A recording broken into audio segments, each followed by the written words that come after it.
138 हट गया है और अब किसी के ऊपर भी कोई भी किसी तरह का चेक बाउंस का केस नहीं होगा। सबसे पहले तो 138 के बारे में समझेंगे। 138 यानी जिसको सामान्य बोलचाल की भाषा में चेक बाउंस कहते हैं। साथियों, अगर आप मुझे फेसबुक पे देख रहे हैं तो हमारा एक चैनल है यूट्यूब पे डिसेंट एडवाइस के नाम से, जिस पे मैं 1,500 से भी ज़्यादा वीडियो डाल चुका हूँ लोन से रिलेटेड। कोई भी प्रॉब्लम है सिर्फ वो प्रॉब्लम लिखे यूट्यूब के सर्च के ऑप्शन में, आगे डिसेंट एडवाइस जैसे लिखेंगे तुरंत प्रभाव से आपकी समस्या का समाधान हो जाएगा। 138 की फुल फॉर्म क्या है, ये कब बना? 138 नेगोशिएबल इंस्ट्रूमेंट एक्ट 1881 1881 में ब्रिटिश काल में एक कानून बना था। अब बना था क्यों भाई? अवस्था आविष्कार की जननी है। अब बहुत से आदमी कहते हैं कि 1881 में भी क्या बैंकिंग हो रही थी? भाई 1843 में भी बैंकिंग हो रही थी। आज से लगभग 180 साल पहले बैंक का जन्म हुआ था हमारे देश में, जिसका नाम था बैंक ऑफ मद्रास। ब्रिटिश काल में ये बैंक बना था, इसका जन्म हुआ था, जिसका नाम रखा गया था बैंक ऑफ मद्रास। क्योंकि आपको बताया मद्रास का नाम आज की डेट में चेन्नई है। जब हम पढ़ते थे उसका नाम मद्रास ही था, अब उसका नाम चेन्नई कर दिया गया। बाद में उस बैंक का नाम बदल के इंपीरियल बैंक ऑफ इंडिया कर दिया गया और आज की डेट में इसका नया नाम जो है वो है एसबी। लोन से रिलेटेड जो भी डॉक्यूमेंट्स आपके पास हैं वो सभी लेके आप मेरे से पर्सनली मीटिंग कर सकते हैं, पर्सनली एडवाइस ले सकते हैं या टेलीफोनिकली भी एडवाइस ले सकते हैं। हमारे साथ जुड़ने का क्या प्रोसेस है, आपकी स्क्रीन पे कमेंट बॉक्स के अंदर एक नंबर आया हुआ है 9306347314। इस नंबर को सेव करके व्हाट्सएप मैसेज करें, तुरंत प्रभाव से रिप्लाई आएगा कि कैसे आप हमारे साथ टेलीफोनिकली जुड़ सकते हैं, पर्सनल मीटिंग कर सकते हैं। स्टेट बैंक ऑफ इंडिया मतलब जो ब्रिटिश काल में आज से लगभग 180 साल पहले जो बैंक बना था वो बैंक आज भी काम कर रहा है। अब जब बैंक बना था तो स्वाभाविक बात है कि बैंक का काम लोगों को कर्जाई करने का है, उधार पैसा देने का है। उस टाइम भी वो वही काम कर रहा था।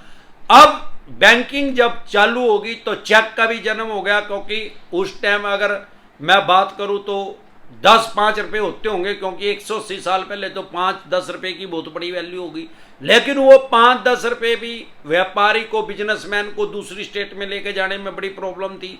जैसे कि आज 1-2 करोड़ रुपए है लेके जाने में कैश, तो इसके लिए चेक का जन्म हुआ। अब जब चेक बाउंस होने लगे तो फिर अवस्था आविष्कार की जननी है, तो ये चेक बाउंस का केस की ये धारा बनाई गई, एक्ट बनाया गया, जिसको 138 नेगोशिएबल इंस्ट्रूमेंट एक्ट 1881 बोलते हैं। सामान्य बोलचाल की भाषा में इसको चेक बाउंस बोलते हैं और इसको NIA एक्ट भी बोलते हैं। शॉर्ट फॉर्म में NA एक्ट भी इसको बोल देते हैं। ये लागू कब होता है? ये 1881 में बन गया। उसके बाद 1881 से 1988 तक ये जो था चेक बाउंस का केस जो था वो सिविल का केस करते थे बैंक या NBFC कंपनी। हमारे देश में 2 तरह के केस होते हैं, सिविल, क्रिमिनल, दीवानी, फौजदारी। सिविल का दीवानी का मुकदमा दर्ज कर सकते थे, लेकिन 1988 में सरकार ने क्या किया, इसको क्राइम की श्रेणी में भी रख दिया 1988 में। तब तक 1988 तक ये सिविल में ही मैटर करता रहा, उसके बाद ये क्रिमिनल भी होगा, लेकिन इसको सिर्फ क्रिमिनल केस नहीं बनाया गया। जब इसको क्राइम की श्रेणी में भी डाल दिया तब भी ये सिविल भी रह गया और क्रिमिनल भी हो गया। यानी नमकीन भी, मीठा भी, खट्टा भी, नमकीन भी, ठंडा भी, गरम भी।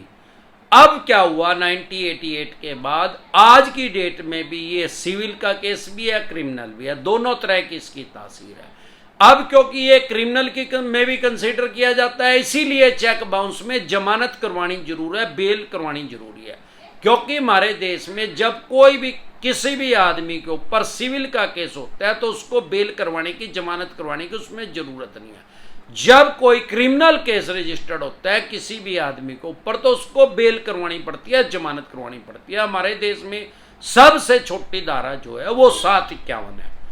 751 में भी आदमी को अपनी बेल करवानी पड़ती है, जमानत करवानी पड़ती है, क्योंकि वो भी क्रिमिनल की ही धारा है।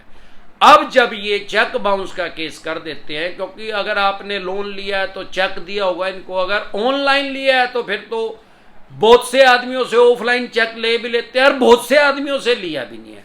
अगर लिया ही नहीं है इन्होंने चेक, तो चेक बाउंस होगा कैसे? अगर चेक ले लिया है तो आपके घर से कम 1000 किलोमीटर दूर जाके उसको बाउंस करेंगे। चेक बाउंस की धारा क्या कहती है? वो ये कहती है कि जहां भी चेक बाउंस होएगा, और जो जिस बैंक में चेक बाउंस होगा, एनबीएफसी कंपनियां तो बैंकिंग कर ही नहीं रही हैं, वो जिस भी जज के अधिकार क्षेत्र में वो बैंक होगा, उसी कोर्ट के अंदर वो केस रजिस्टर्ड होगा। अब ये इन्होंने केस रजिस्टर्ड कर दिया, क्योंकि इसमें दोनों तरह का है, ये सिविल भी है और क्रिमिनल भी है। या तो इसमें 2 गुना तक जुर्माना हो सकता है। आपने 5 लाख का चेक दिया तो जज साहब आपको कह सकते हैं भाई 10 लाख रुपए दो। जरूरी नहीं है 10 ही कहेंगे, 6, 7, 8, 9, 10 उनकी मर्जी है, मैक्सिमम 10। या 2 साल तक की सजा हो सकती है, जरूरी नहीं है 2 साल तक की सजा होगी, 6 महीने की हो जो, साल की हो जो, 1.5 की हो जो, 2 की हो जो, उसमें तुरंत प्रभाव से जमानत भी मिल जाती है, बेल मिल जाती है। मान्य सुप्रीम कोर्ट तक जाते जाते 40-45 साल लगते हैं। यह इनके पास एक ब्रह्मास्त्र है।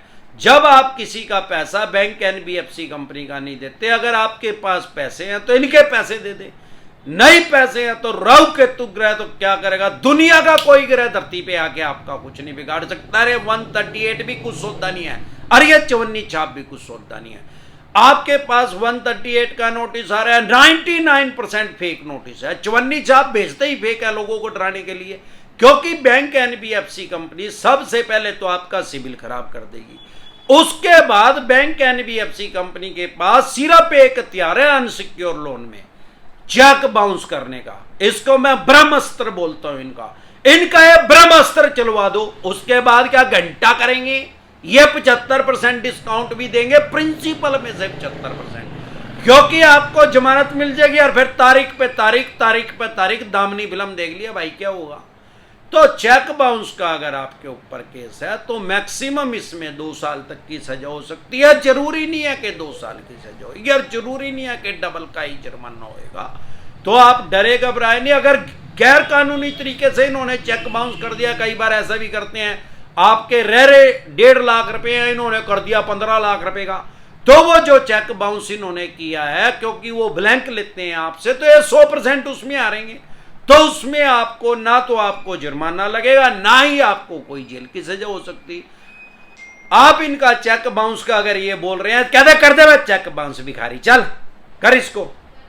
इसीलिए कोई भी बैंक या एनबीएफसी कंपनी इतनी जल्दी चेक बाउंस करता ही नहीं। उसको पता है अगर चेक बाउंस असल में ही कर दिया, बहुत से आदमी हमारे पास ऐसे आते हैं, साल 1.5, 2 साल हो गए, चेक बाउंस तो इन्हें करे ही नहीं, और 54 छाप रोज बोलते हैं हमारे को।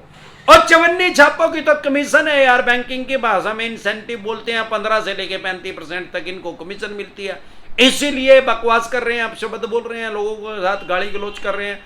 जब भी आपको परेशान करें, गाड़ी ट्रेनिंग डिसेंट एडवाइस लिख के वीडियो देख लें, आपको पता लग जाएगा आपके क्या राइट्स हैं। 54 छाप किस तरीके से लोगों को डरा रहे हैं और किस तरीके से इनका मुकाबला करना है कानूनी रूप से। अगर आपको इन्होंने चेक बाउंस कर दिया तो बैंक एनबीएफसी कंपनी को बड़े अच्छे से पता लगा है, खुद से उनको पता है कि इसका आदमी का डर ही खत्म हो जाएगा। किसी आदमी को इतना ना डराओ कि उसका डर ही खत्म हो जाएगा। इतना तो डरा दो कि डर रहा, और अब बार बार किसी को डराएंगे तो डर ही खत्म हो जाएगा यार। तो इनको पता है अगर चेक बाउंस कर दिया है, जाके अपनी जमानत करवा लेगा, बेल करवा लेगा, उसके बाद घंटा देगा, ले लिए चेक इस पे काट के ले लिए, ऑनलाइन ट्रांजैक्शन करवा लिया इस पे। तो डरे घबराए नहीं, जब आपको अपने राइट्स पता लग जाएगा, अधिकार पता लग जाएगा, तो डर खत्म हो जाएगा। चेक बाउंस में मैं बता ही चुका हूं।